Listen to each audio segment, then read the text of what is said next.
اللہ الرحمن الرحیم۔ منقول از دیوان منسوب بحضرت اسد اللہ غالب حضرت علی رضی اللہ تعالی عنہ کی مناجات ہے یہ۔ آپ اس مناجات کے ذریعے اللہ سے دعا کرتے تھے، اللہ تعالیٰ سے گریہ کرتے تھے، استغفار کرتے تھے، ڈرتے تھے، روتے تھے، اپنی بخشش کے لیے دعا کرتے تھے۔ ہمیں بھی چاہیے کہ ان بزرگوں کی دعاؤں کو سن کے ان کے تفضل سے دعا مانگے کہ اللہ تعالیٰ ہماری بھی بخشش کرے، ہمارے والدین کی، بچوں کی، ساری مخلوقات کی اللہ بخشش کرے۔ بسم اللہ الرحمن الرحیم۔ آپ فرماتے ہیں، اے بزرگی اور بخشش اور بلندی و برتری والے خدا، سب تعریفیں تیرے لیے ہیں۔ اے پاک پروردگار عالم، اے بزرگی اور بخشش اور بلند مرتبے والے خدا، سب تعریفیں آپ کے لیے ہیں۔ تو برکت والا ہے، تو ہی جس کو چاہتا ہے دیتا ہے اور جسے چاہتا ہے روکتا ہے۔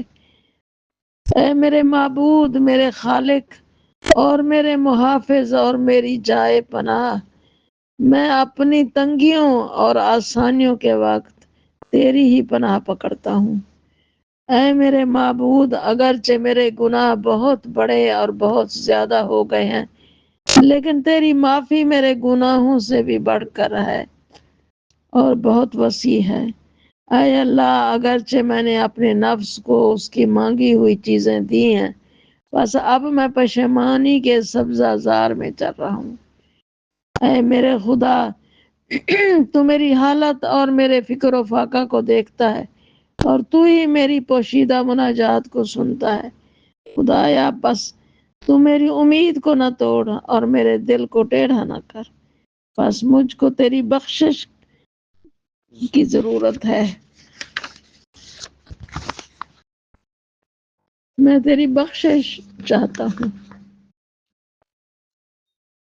آگے فرماتے ہیں، اے میرے معبود، اے میرے معبود، مجھ کو اپنے عذاب سے بچانا، بے شک میں قیدی ہوں لیکن تجھ سے ڈرنے والا ہوں، بہت ہی عاجزی کرنے والا ہوں۔ اے میرے معبود، میری دلیل کی تلقین کے ساتھ مجھ کو منکر نکیر پر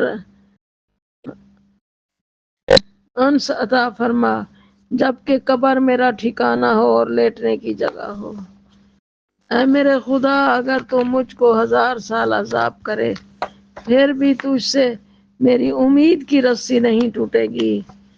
اے میرے اللہ، اے میرے خدا، جس دن کے اولاد اور مال کسی کو کچھ نفع نہیں دیں گے، اس وقت تو مجھے اپنی بخشش کا مزہ چکھا دیجیے۔ اے میرے معبود، اگر تو میری حفاظت نہ کرے تو میں ضائع ہو جاؤں گا، اور اگر تو میری حفاظت کرے تو میں ضائع ہونے سے بچ جاؤں گا۔ اے میرے معبود، اگر تو ایک بدکار کو معاف نہ کرے گا تو پھر اس گناہگار کو کون ہے جو ہوا ہوس سے فائدہ اٹھانا ہے۔ اے میرے خدا، اگر میں نے تقوی کی طلب میں کمی کی ہے تو اب مجھے بخشش کے نشان کی پیروی میں کرتا ہوں۔ اے میرے خدا، میرے گناہ پہاڑ سے بھی زیادہ بلند ہیں اور غالب آ گئے، لیکن تیری بخشش میرے گناہوں سے بھی زیادہ بلند اور بزرگ ہے۔ اے میرے خدا، اگر میں نے جہالت میں کوئی خطا کی ہے، تجھ سے اس کا امیدوار ہوں، یہاں تک کہ مجھ کو بے صبرا کہا جائے۔ الہی، تیرے احسانوں کی یاد کرنا میری سوزش کو دور کرتا ہے، میری خطاؤں کا یاد کرنا میری آنکھوں کو اشک بار کرتا ہے۔ یا الہی، میری غلطیوں کو معاف کر دیجئے اور میرے گناہوں کو مٹا دیجئے۔ بس میں اپنے گناہوں کا اقرار کرنے والا اور ڈرنے والا ہوں اور آہوزاری کرنے والا ہوں۔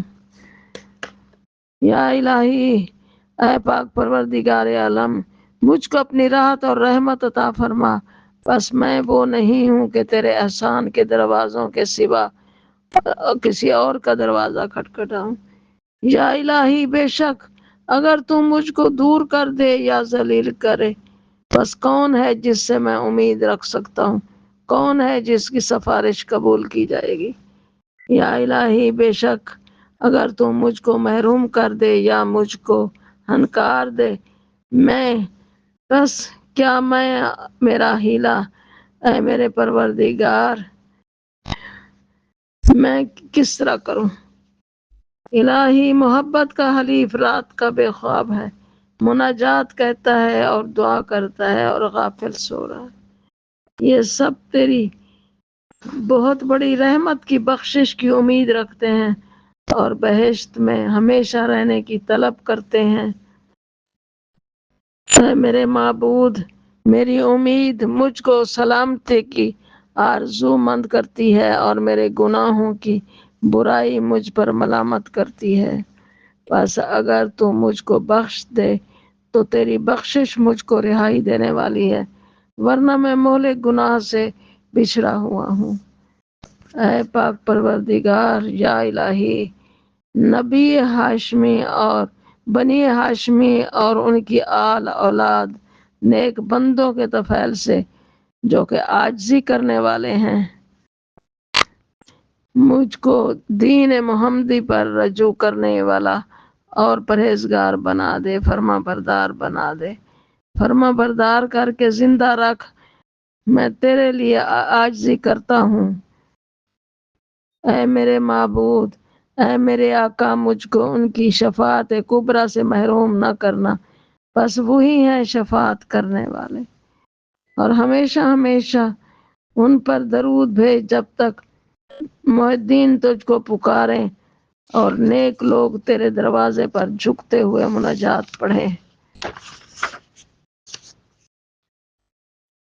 صدق اللہ العظیم۔